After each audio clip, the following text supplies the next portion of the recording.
Hello and welcome to the Roll and Reflect podcast where we bring you the insights from behind the tabletop and beyond the box. I'm Mark, and Devin is away yet again. However, he's at Geek Way to the West, which would be a ton of fun. While we record this, he's there having all kinds of gaming fun with all kinds of people. I wish I was there. So my co-host for today is the amazing Corey Thompson from Aboveboard TV. Welcome to the show, my friend. Thanks. I mean, I'm a Corey Thompson. I think there's You probably are the better Corey Thompson. You are the Corey Thompson. And it just happens to be that you're my co-host for today, but you're also the subject of today's episode. We're going to be diving in and talking more about Aboveboard TV. Super excited. Very cool. I'm excited to be here. Oh, it's so fun, man. All right. So, but before we get going, we're going to go over to our reflection question, which is from Josh from the Tabletop Submarine. And he has a very special question for us and for you. And you can answer this question in the comments below as well. What's up, High Rollers? This is Josh with the Tabletop Submarine podcast, and I'm excited to pose a reflection question for you. The question of the episode is this: what are your top 5 water-themed or aquatic-themed movies of all time? Let us know in the comments below, but for now, let's dive back in. Oh, what a great question. You know, I love movies. You know I do, Corey. Now, this question, obviously, there's obvious choices, right? You might say something like Jaws, 20,000 Leagues Under the Sea. You might say The Abyss, but I decided to exclude those because I wanted to do some different sort of list.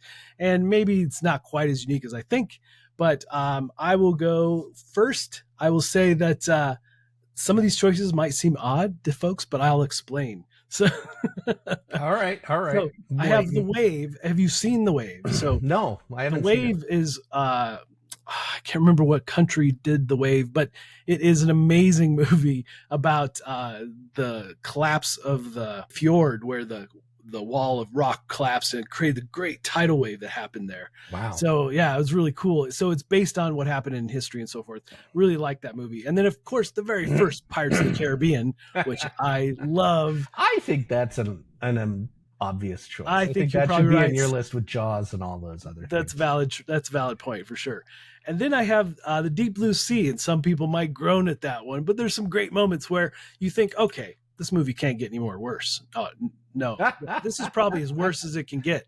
And it just keeps getting worse and worse and worse, down to the point where even in the middle of the inspirational speech about we must survive, something just terrible happens. So I just laughed and I had so much fun with that movie. So definitely in there. Hunter Killer is a submarine movie with Gerard Butler that I really enjoy. High action, and just some amazing underwater stuff with the submarines. I was thinking about all those submarine movies. There were several that I could have chosen, like Hunt for October was definitely high on the list. But definitely enjoyed that in Hunter Killer. It's really just a fun movie. And then Underwater. Now, folks may groan at this one too, but I like the fact that it leads you through the movie and you some big monster thing, but it doesn't actually come out and say it. But at the end, you get this distinct impression that it's Cthulhu. So totally unexpected. I just had a blast. Again, I'm all about escaping in a movie and just the fun factor overall. So yeah. What about you, Corey? What movies did you choose? All right. My 5 are definitely going to elicit some groans. I put Waterworld because I like that movie. I like Waterworld. No. And just it's like the Lawrence of Arabia of water movies. That's true. So dramatic, and they go out forever and ever because famously they filmed in the middle of the ocean. Yeah. And the budget went 10 times what it should have been, and people got hurt all over. Bottom line, you can't film in the middle of an ocean. Yeah, that seems bad. Every time it's on, I watch it. So, and then for number 2, and I did Yellow Submarine. Oh yeah, right. I still love that. I'm an old hippie, and I know it's a submarine movie, which technically, by association, makes it a water movie. True. So I like it a lot. Okay, number 3, I'm gonna put Ice Pirates. No way! Oh my gosh, I know this movie. Which is one of the most terrible comedy movies from the 80s. It is so terrible. It's part of my childhood. It is nothing but bad, puerile, juvenile jokes and allusions. It's so badly done, but it's amazing to me. I remember it well. I remember when we got HBO finally, and they had it on there on repeat. Right? Oh yeah, just watch it all the time. So that was number 3. Okay. Right? Yep. Number 4, I'm going to put Life of Pi. Oh, yeah. Now, I have mixed feelings about Life of Pi. The story is amazing. It is absolutely beautiful. The ending, the twists are just incredible. Yep. But the production was famously evil. Yeah. Life of Pi started just a whole opening up that people knew how the CGI industry was operating. And at that time, and a little bit to this day, the CGI industry is not run the most ethically. For Life of Pi, they would hire 5 different groups to do a shot. Whoever did the shot first or best got paid. Everyone else was told, nope, we don't need it, and wasn't paid. No way. So that's crazy. when Life of Pi won an Oscar, famously they edited it and changed the shots because there was a huge protest going on all around the theater about CGI in the industry and how CGI artists were treated. So I do love the movie. I don't like the story of how it got there. Yeah, same. I didn't even know any of that. I love that movie too. It was the first one that really brought this to light. Oh, wow. And then my final one is The Triangle of Sadness. I don't know this movie. It was up for all sorts of awards. It is not for the lighthearted. It is essentially a ocean disaster movie. Okay. So it is a really well done movie that's hard to watch about class struggle, about the wealthy being wealthy and the poor having to serve under them, but in the context of a cruise ship disaster, like the Titanic, and stranding on an island. Oh, and stranded on an island and too. How roles get flipped around, and people being horrible. It has scenes that are difficult to watch. It is really brutal. It is the most realistic, brutal ocean disaster movie I've seen. So wow. I think I want to check it out now. And the title, the Triangle of Sadness, is the main character is a male model, and they talk about when you are sad or upset or anxious, right here you get a wrinkly triangle. Oh, I was thinking Bermuda Triangle, but there might be allusions to that, but that's the reason. That's the real. Okay, interesting. Well, great. Well, those are our top 5 movies. Definitely put them down in the comments below of your top 5 water-based movies. So yeah, very interesting. Great topic. Great question. Thank you so much, Josh. Moving on. I want to say real quick that this is really funny because Josh from Tabletop Submarine is the editor for Board Game Insider, which is the other big podcast that I'm on every week. So that's right. I hear Josh's name get brought up every week when I record, and I send audio to Josh all the time. So it's very bizarre having the question come from Josh. He's a great guy. How perfect, right? How perfect is that? I love it. Well, we're really here to talk about you, Corey, and Above Board TV. So first, of course, everybody talks about Corey. Who are you? This guy. It doesn't really get any better. Doesn't get any different than that? No, this is it. I've been in the board game industry probably for about 10 years now, formally. I started as news for the Dice Tower, and I was the news correspondent, and I wrote the news. I had a news podcast. Which was write news scripts. I miss it. I would write news scripts for the main guys when they did their video news podcast. So I was the news guy. From there, I started becoming friendly with designers and publishers and lots of people within the industry. So I ended up on a lot of podcasts as guests, things like that. I now do a lot of things in the industry, and I'm probably going to forget 6 or 7 of them. You do so much, which is awesome. But I am one of the co-hosts of Board Game Insider, along with Stephen Bonacore and Ignacy Chebicek, and we talk about the backside of the board game industry, how things are made, how things happen. I started Above Board.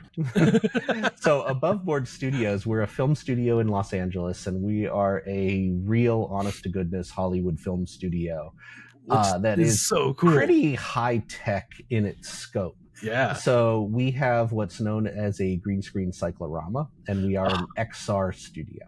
Oh my gosh. So cyclorama, this is a 270-degree round room that's all painted green, so we can film anywhere in this space and insert graphics into the green screen. But what makes it cool is the XR studio business.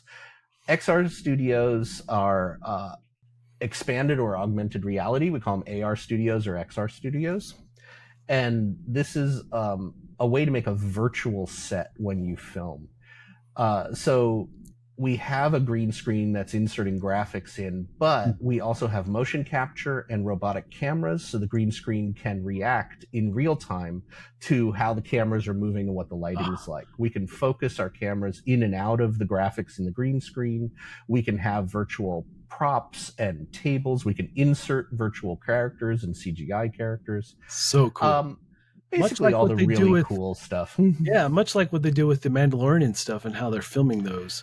So there's two styles of doing XR studios. The Mandalorian, you actually stand in a room that's all made of LED televisions. Right. And it has some really big pluses and it has some minuses. It's expensive. Sure. Nobody likes walking on LED televisions, so they don't generally use the floor, which is also LED. Yeah. And having LED televisions all over the studio on all the walls works great if your main character is made of mirrors, because you can see all the reflections of everything that's around. Right. And Mandalorian was perfect for that. Yeah. It works less well if you aren't relying on those reflections. Also, if you've ever stood in a room that is made entirely of LED televisions that are moving, it makes you sick. Yeah. So a lot of actors get motion sick. Yeah, I could totally see why. Yeah. So there's always been this battle between LED walls and active green screen that responds in real time. So we went with the active green screen side. Yeah, which makes a lot of sense for what you're doing as a channel, for sure. Other stuff that I'm doing is I am part of Play to Z Publishing, which is Zev/Schlessinger's new publishing group. Yeah. There's a lot of us in there. Stephen Bonacore, Jeff Engelstein, a whole bunch on the board. But I'm part of that group. I've also been a financial guy, contributing and loaning to a lot of board game publishers and companies. I'm a stockholder in several Dized, which is the online interactive tutorial for board games. Dized.com. Check it out. It's a really cool system. Yeah, it's really neat. I just do a whole bunch of stuff. You just jack of all trades, really. Mostly I don't really do anything, but I really know the guy who does. That's right. You just stand there and look pretty, then, is what you do. That's my job. It's on my business card. I love it. Cool. Well, so tell us more in general about Above Board TV, who they are, what you do. So Above Board started, believe it or not, as a Netflix show. So it was contracted by Netflix back in 2016, I believe. And you probably see already where this is going. Yes. So there was a group of actors and improv comedians, writers, sketch writers, led by Travis Oates, who's my business partner at Above Board. Travis, as a cool aside, is a voice actor, and he's the official voice of Piglet. For Disney. He does a whole bunch of other voices. Yeah. And if you ever get the opportunity to play a board game with professional voice actors, you probably don't want to. Unless you want to spend 2 hours with beloved childhood cartoon characters saying really rude things to you. I love it. But Travis is a fantastic guy, and I followed the Netflix show, which was a live studio audience show, kind of like Top Gear. Yeah. Except the focus was board games instead of cars. For Dice Tower News, I went and visited the filming of Above Board in Glendale. Yeah. And it was amazing. It was really cool to watch it all happen. And I got to know all the guys in Above Board. So then time went on. 6 episodes were created. Netflix was deliberating. And then the pandemic hit. And during the pandemic, Netflix canceled a whole bunch of ongoing shows, including Above Board. So Above Board had 6 episodes filmed that were getting shopped around. Other streaming networks were interested in it, but wanted significant changes. There wasn't really enough money to do a lot of the editing and changes. It was stalled out. Then in 2022, it was December of 2022, I was hanging out with Travis because, like I said, he's just been a friend for a long time, and we were talking about the future of Above Board. And I asked, why don't you just make new content, put it out on YouTube, and take the old content and either shop it or chop it up and put it on YouTube as well? There's a lot of content there already. Right. And Travis said, yeah, that's a fantastic idea, but we need money. You don't happen to have an extra, $1 million laying around. And I said, well, maybe, as a matter of fact. And so we went into a partnership and we started making new content. So now we've been putting content out on YouTube for a full year. May was actually our 1 year anniversary. And we have done high budget, just absolutely crazy video content. We did board games on an active volcano in Iceland. It was phenomenal. We played Ono Volcano on top of a volcano. I love these themed episodes, right? So good. We played board games on a sunken ship in the Bahamas while surrounded by sharks, and not just like, wow, there's a shark way off in the distance. No, no. Skimming across the table. They were bumping into us. Yes. And I say us, but I was not down there. I'm the producer. I tell people to do things, and they do it. So we've done a lot of these crazy high budget things. We brought in celebrities. We have a wonderful episode about a PSA about analysis paralysis as a real disease done by Picardo. Who is that was a great spot. The holographic doctor from such a great segment. Voyager. So good. So we've done all sorts of crazy videos, and we're putting out videos at least 3-4 a week. Yeah, so we've got hundreds of videos out there. Yeah. So what do? We just do insane stuff. We have a cast of about 18 right now, and these are professional actors and writers and directors. Everybody wears 3 or 4 different hats. We have a full studio to film this stuff.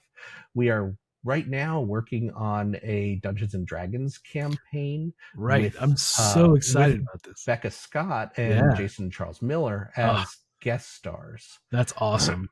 So that one's really exciting. Yeah. And we're looking into doing other just absolutely crazy stuff, like playing a board game while covered in honeybees. Yes, that's what you're working on currently, right? Currently. We're also figuring out if we can play Thunder Road Vendetta in the middle of the desert during a Mad Max reenactment weekend called Wasteland Weekend. What's it called? Wasteland, right? Wasteland Weekend happens in September. So that's going to be amazing. Early production on that. Okay. Trying to figure out what we can do and what we can't do. So what would you say, I mean, obviously kind of touched on it being a Hollywood studio, but what sets Above Board TV apart from all other platforms and production companies? There's a couple different things. I mean, our production quality is way, way, way up and above. Sure. This is a professional studio with real movie equipment. Our cameras alone are ridiculously good. Well, didn't you add into it the robotics and the green screen and the set design? I mean, these are people who work regularly on movies and television, and we're just doing the same thing for the board game space. Oh, that's awesome. Didn't you have to do some sort of safety training around the cameras? We have one giant robotic arm that is, it looks like those robots that build cars in the factories. It's one giant arm, and it can move wherever. It's great because it can do repeated movements. It can do really fast movements, but it does have a little warning sticker on the bottom. You don't need to pay too much attention to it, but I've never seen so many dead stick figures in a warning sticker. Oh my gosh. This thing is fast, and it is big, and it is heavy, and it could plow through anything it happens to get in the way of. That's awesome. I remember when they installed it, we asked, so what if we accidentally program it wrong and the arm crashes into the floor? Right. And the guys who built the robot said, well, the good news is the robot will be perfectly fine. It will survive this and do great, and nothing will change. The bad side is your camera will be toast. Yeah. And the floor will probably be ruined. Oh, wow. That's intense. Okay, yeah. So it's very strong and very fast. So we do need to I don't be have careful. cameras like that here. Oh, we have insane cameras. I love it. And then so we have much. a I lot can't wait to of see the insane studio. cameras. Yeah, that's gonna be so cool. Oh, the studio is awesome. And word Yeah. is starting to get out. We've got a lot of celebrities and people in the D&D celebrity space Yeah. and people in the board game space. A lot of people are coming and visiting the studio just to see what we've got and check stuff out. And the response has been nothing but super excited. Oh, that's just awesome. So what are some of your most memorable moments and projects that you've worked on with Above Board? Iceland was really incredible. We brought a crew to Iceland and had a really, really good time. We filmed all around Iceland, and I have to give super thanks to my friend Hilmar. And Hilmar has been in the board game space for a long time. He built the webpage for the Dice Tower, and he's been a friend for years and years. And he was such an incredible host. What I didn't realize about Iceland that I should have realized is it's a small country, and everybody knows everybody. Nobody cares about celebrity or being famous or anything like that. So we went to the Midgard Gaming Convention, and they had, like most gaming conventions do, they had actual celebrities in the convention space. Yeah. And nobody cared. There were no lines. They just, if you ran into them, people were like, oh, hey, yeah, I liked your work. You did good. That's awesome. I love it. So Jewel, who played Kaylee on Firefly. Yeah, she was there. Yeah. It's like most of the convention. It's not that they didn't care and weren't excited. It's that celebrity just didn't mean much. Yeah. So we got to film on the volcano, and we took a helicopter out to the volcano and did all these low swoops with the helicopter. Right. We had a drone that gave absolutely magnificent video of the volcano. But what was really cool is we set up a card table next to the actual volcano. Right. Very close. And if you stuck your arm out one direction, the air was very cold because it was Iceland and it was in September, right? Yeah. If you stuck your arm out the other direction, your arm was hot because of the volcano. So we were right in this border zone, and it was absolutely amazing. So that'll stick in my mind forever. Oh, that's amazing. I mean, it's just next level videos, really. I mean, you did the sharks, you did that. You also jumped out of an airplane. Well, not you. That was our co-host Leaf. Leaf jumped out of an airplane to film trying to play a board game while skydiving. The cool backstory there is we actually hired the same cinematographers and stunt coordinators that worked on the movie Point Break. Oh, that's awesome. You didn't tell me that And before. There was an inside joke going on. If you watch the YouTube video, they reference Point Break a couple times. Yeah. And it's just this poke at these guys. Because they used exactly the same plan and shots as really? Point Break.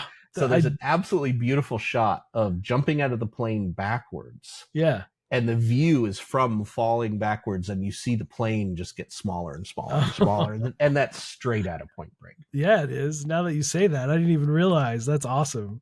Oh my gosh, that's so fun. Yeah, we've got in the crew, everybody works in Hollywood. Everybody knows somebody. So we actually had a mutual friend of Keanu Reeves who came back and said Keanu thought the video was pretty cool. Oh, that's fun. That's really fun.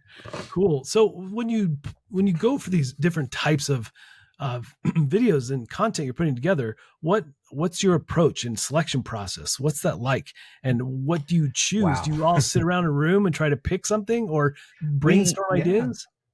It's really cool. We have regular writers meetings where we get as many people in as, because we have 16, 18 people in the cast. Right. They're all working actors and writers and directors and all this stuff. So sometimes people can make it, sometimes they can't. Generally, we get a good 80-90% of them in, but we'll have writing meetings where we'll spend 4 to 6 hours just spitballing ideas and throwing them around. And they are some of the funniest meetings I've ever been in my life. People just throwing out the goofiest, weirdest ideas. And we have an enormous whiteboard absolutely covered with ideas, with things that we want to do, could do, would love to do. Yeah. We're still talking about maybe shooting something in the parabolic flight 747. Yes, the that would Comet, be amazing. Which is how you simulate zero gravity. Yep. You just basically get on an airplane with no windows and aim it straight for the ground. Right. And everybody floats around and it looks great. And I don't want to go on it. Well, yes, you do. Come on. You got to do that one. But we've got lists and lists of these ideas that keep getting thrown out there. The problem we're having now is it's really hard to follow through on all the great ideas that we have. Sure. What are some of the most, like, what's one of the most out there ideas, craziest ideas that you don't think you probably ever get to do? We actually priced out playing a board game on the ISS. Oh, no way. I have a friend, a contact in NASA. We talked about it with serious numbers and serious predictions. Wow. And what would it really take? And we can't afford it. I love that idea, though. That's amazing. We've also seriously talked about playing board games during the running of the bulls in Pamplona. Oh, that would be actually in the middle. And it might be too dangerous for us. There's things we could do. Sure. But it might be too dangerous. Yeah. Like sit behind a brick wall. Lots of crazy ideas like that have come up. I love it. That's really fun. So with all these amazing next level type videos, what are some of the biggest challenges that you faced in the production and distribution as well of the content through Above Board TV? And how do you overcome those? So we've got some pretty amazing videos on Above Board. And one of the biggest things we're running into right now is when we show them to people, if I bring someone over and say, look at this video, everybody says, wow, that's really cool. And then they subscribe. But it's hard to get the word out there. It's hard to actually get people to know we exist. We almost always get the same response, which is, that sounds unbelievable. I bet you didn't really do it. Oh my God, you did do it. I'm going to subscribe. So how do we break that barrier? Yeah. Other things, there's more mundane concerns. We've got, money. How do we actually make money? Because surprise, surprise, this is a spoiler. YouTube is not a money maker. No. So unless you're doing millions and millions of views, we're not at this point. We're relatively new, but it'll happen. Oh, I'm pretty sure. Our real goal, though, is the studio is set up for rental. So we already have had a lot of inquiries from big Hollywood production houses to use our studio for high-tech CGI and filming and that sort of stuff. So we are ready for the rental, and that's where income for Above Board will probably come from. That makes a lot of sense. I mean, that's a great way to do it, and then plus you can have, in your so-called credits, oh yeah, this is the studio that was used by the latest Superman movie or whatever it is, It's really funny because you talk to other YouTube studios and they're like, what's your budget for a video? And a lot of people will just say, I don't know. I mean, there's no budget. I do it for free and I edit my own. So right.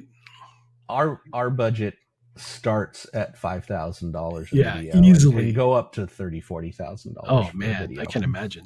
I mean, you don't want to share all the numbers, but I can't imagine the shark video alone had to be at the top end, right? That was one of our more expensive videos. Yeah. But it is so gorgeous. We had a whole underwater camera crew in the Bahamas, a local crew. The shark video was crazy, and you can see a lot of this.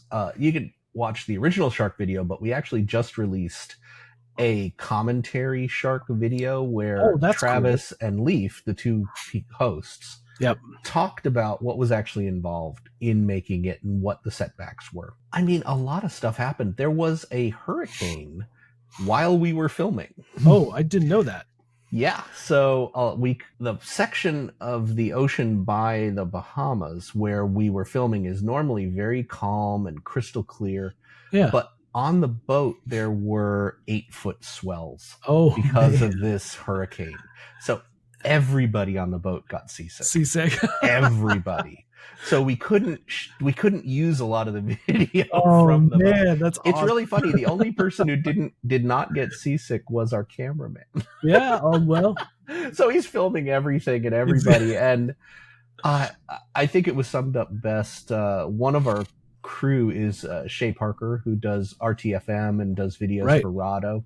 So Shay was so sick on the boat. And at one point, there's video on the boat just talking around, and there's a view over. It's like, hey, how you doing, Shay? And he's leaning over the side. And all you see is the back of him, and just his thumb comes up. Good. And then down. But everybody was so sick. Oh, that's so fun. So under the water, it was beautiful. Oh, it was. It's an amazing video. Absolutely. I mean, that probably is like in your top video so far you guys have done. But, I mean, we've got about 40,000 views. Yeah, on okay. That one. Good. It's a fantastic video. So other than the shark video, do you have a personal favorite? I really like the skydive video is gorgeous. So that one shot is absolutely beautiful. But we did some really cool things with the skydive video. We kept trying to find, in a Mythbusters comedic kind of way, we kept trying to find a board game we could play while skydiving, which always failed. And we settled on Bop It.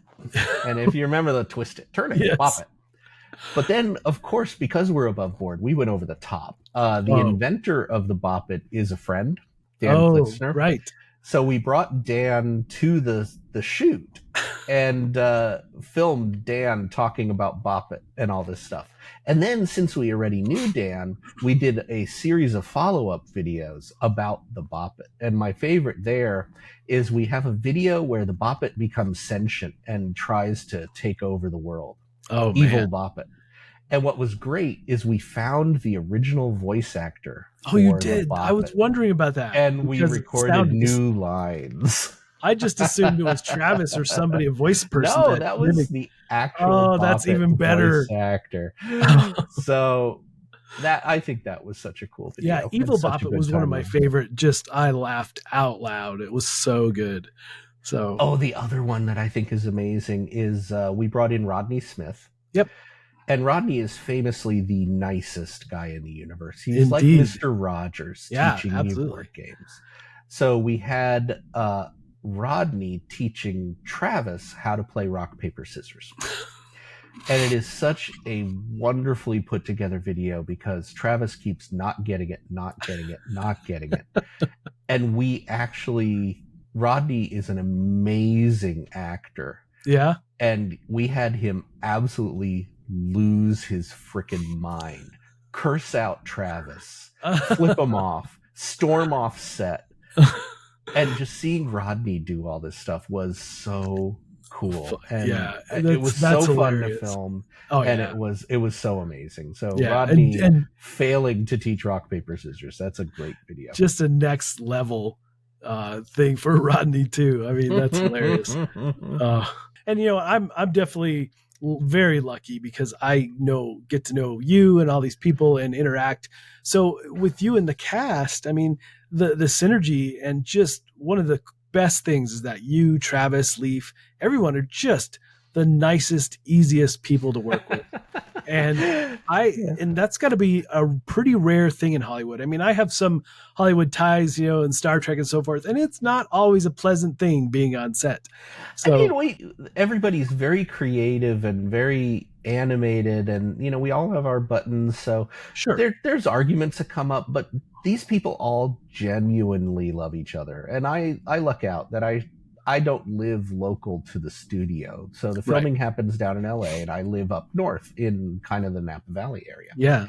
It's when I go down, I'm one of the owners, so I think they treat me super nice. But I genuinely really love these people. Everybody in the channel is so friendly and so funny and so smart.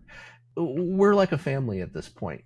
A lot of them went through the trenches and the warfare with the Netflix show. Yeah. And there's even a further back history. So Travis, the other owner of Above Board, used to own an improv theater in LA called Acme. And this was the same sort of theater as Second City or the Groundlings, these kind of training improv.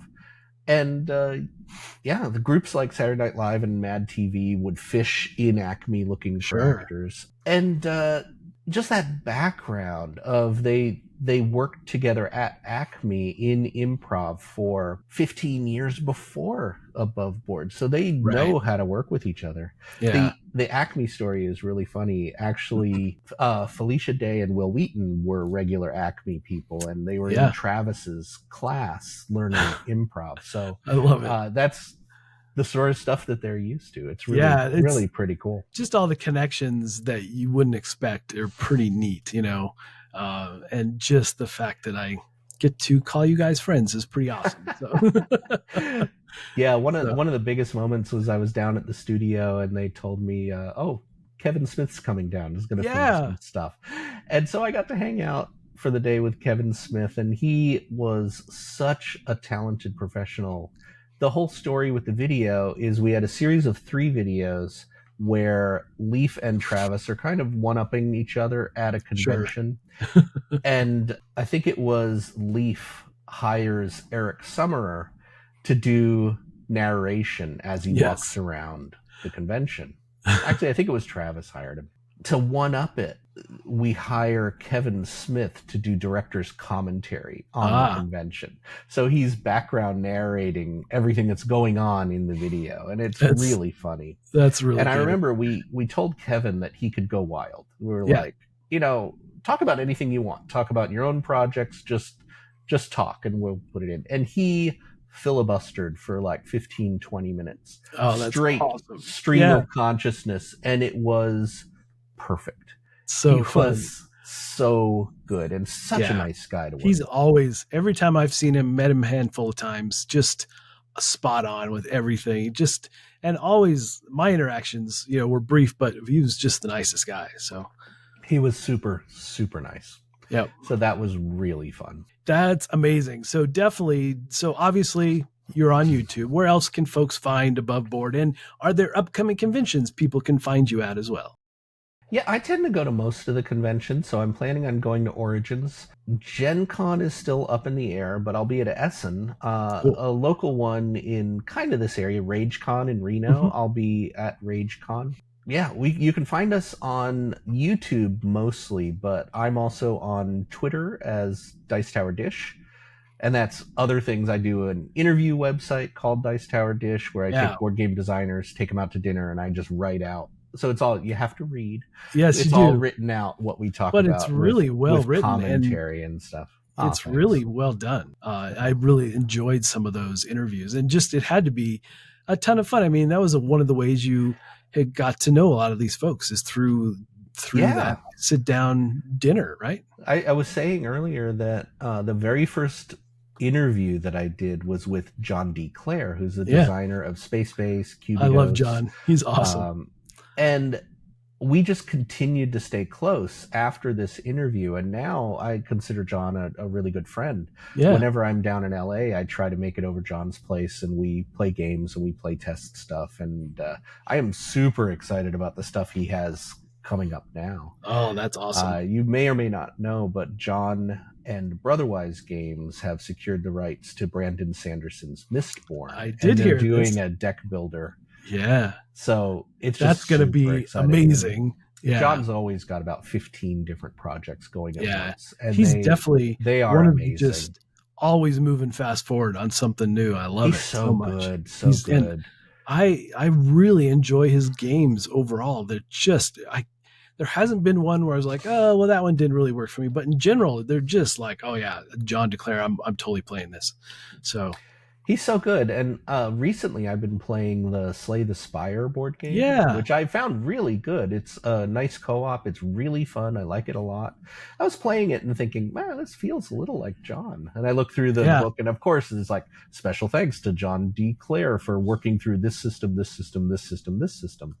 Because the main designer on Slay the Spire is LA local, and I've met him a few times at parties at John's house. Well, definitely, folks, go find Above Board, subscribe, do all the things, thanks. Check out all the videos. Absolutely. All right, Corey. So now we're going to be moving on to our The Beyond section. This is where we talk about something outside the board game industry, something you're very excited about. And since I had my good friend Corey on the show, I have to talk about something that you did for me that was just next level amazing. So I always rely on Corey in general too if I can't pronounce a name or something. So I'm probably going to butcher this one. The animator that you saw the first time Boba Fett inside the Star Wars Holiday Special, his name is John Celestri. Is that right? That's what I think. Yeah. Yeah. Okay. So Corey had him commissioned him to do a sketch for me of that original Boba Fett, a unique, brand new sketch. It is something that I actually had already sent off to get framed locally, and I had to go get it and pull it back so I could show it here on the show. But I'm so excited about it. And I couldn't believe it when I opened it up. When I first opened it, Corey, it was like, this looks really a lot like, oh my gosh, it is. I was so blown away because he's had his hands in a lot of animated shows and all kinds of things, but definitely that style from that Boba Fett cartoon, that was the bright spot of Star Wars. Love that style. It's the Mobius French style from the 60s. Absolutely incredible. Yeah, and it had that, same like that heavy metal vibe to it from that. Yeah. As well. Yeah. So it was I was just blown away. So I can't thank you enough. It is so cool. It is definitely going up on the wall. So that's my Beyond section. What about you, Corey? What's something you're super excited about? One of the side projects that I've been doing recently is I have groups over my house for board game conventions, so to speak. Yeah, you do. So I've got a house set up for board games. How many tables do you have? I think there's 7. Yeah, 7 large tables. and a lot of fold-out tables. But we can have 20, 30 people pretty easily. And that's just people that are spending the night or spending a whole weekend. If we have people come in for the day, we can have 50 people playing games. And I am so excited at how well that house is coming together just to have people over and play games. I've got amazing storage for, I'm going to conservatively say I could store 10,000 games. Oh, and you just had amazingly new shelves put in, right? I got those archival shelves that you see in libraries and law offices where there's a big gear on, and you turn the gear and the shelves move on tracks. So cool. I have to give a shout out to my friend Barry Fitton, who put everything together. And I need to watch what I say around Barry, because if I just say, boy, it would be cool to have a rolling ladder on a library, I go away. When I come back, it's built. It's done. And truly, and Corey's not kidding. Barry is just the nicest guy. Really solid. And he just does amazing. All this stuff. Yeah. So Barry was also my co-host on Dice Tower Now podcast for years. Barry's been a very good friend for a long time. But I am so excited about the potential for this house and just having lots of groups.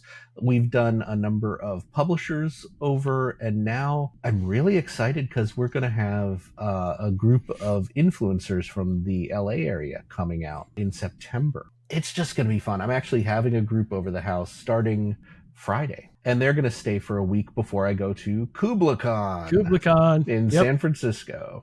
That's awesome. So I'm just so excited with having lots of people over with an enormous library of games and being able to do whatever. Yep. And I love the fact that you're such an amazing positive force within the board game industry. Because, I mean, amongst a lot of negativity in a lot of places, you are just the bright star for sure. Oh, and you're too nice.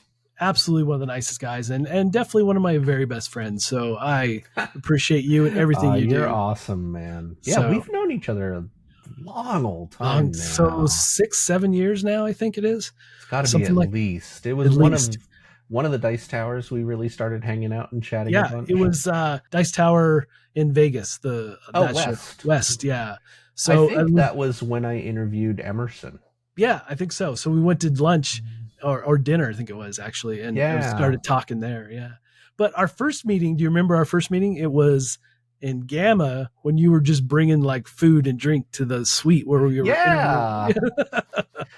That was pretty amazing. That was early when I was working. Dice Tower was having a press junket. So they had a room at the hotel at Gamma, and they would just bring in people one at a time, do a 5-minute little interview, and then send them out. And I I ran craft services for that. That's right. You were totally crafty. It was amazing.